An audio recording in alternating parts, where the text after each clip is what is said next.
Hello friends, welcome back to my channel. তো আশা করি সবাই ভালো আছো।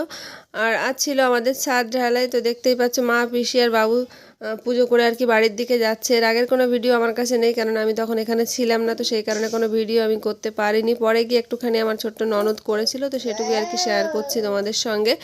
তো আমি যেদিন যেদিন মনে করি একটা ভালো ব্লগ করব, একটা ভালো দিন, তো সেই দিন এমন কিছু তৈরি হয়ে যায় যে আমি সেই ভিডিও আর কি শেয়ার করতে পারি না, তৈরি করতেই পারি না। তো শেয়ার করব কি করে? তো সেই কারণে আজও এরকম কিছু হলো। তো সেই কারণে আমি সকাল থেকে কোনো ব্লগ স্টার্ট করতে পারিনি। তো আমি এসছি দুপুরের দিকে একটু দেখতে। এখানে আমি আর দুই মেয়ে তিনজন মিলে এসছি। মানে আবার দুপুরে তো রান্না রয়েছে, তো সেই কারণে আর কি একটু দেখে তারপরে বাড়ির দিকে যাব, গিয়ে আবার রান্না করতে হবে। তো অনেকটাই ঢালাই হয়ে এসছে, মানে অর্ধেকটার বেশি হয়েই গেছে। আর আমি যখন এসছি তখন 1:30 প্রায়। তো এখনও কাজ চলছে, আরও 1 ঘন্টা মতো তো লাগবে।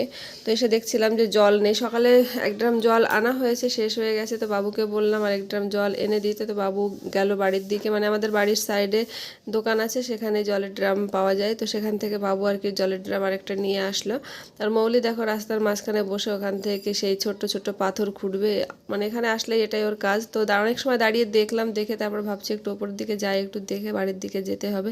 তো ওপরের দিকে গেলাম, গিয়ে একটু সময় দাঁড়িয়ে দেখলাম, দেখে দেখো অনেকটাই হয়ে এসছে আর এটুকু বাকি।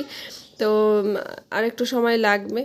আবার দুপুরে তো রান্না, তো সেই কারণে বেশি সময় এখানে আর দাঁড়ায়নি। তো কাজ চলছে, আর হতে হতে 3টে বেজে গেছিলো আমাদের পুরো কমপ্লিট হতে। তো তারপরে সবাই বাড়ি আসছে, তারপরে তো খাওয়া দাওয়া রয়েছে। তো সেই কারণে কোনো ব্লগই আমি আর শেয়ার করতে পারলাম না। তো আজ এই পর্যন্তই। তো সবাই ভালো থেকো, সুস্থ থেকো, বাই।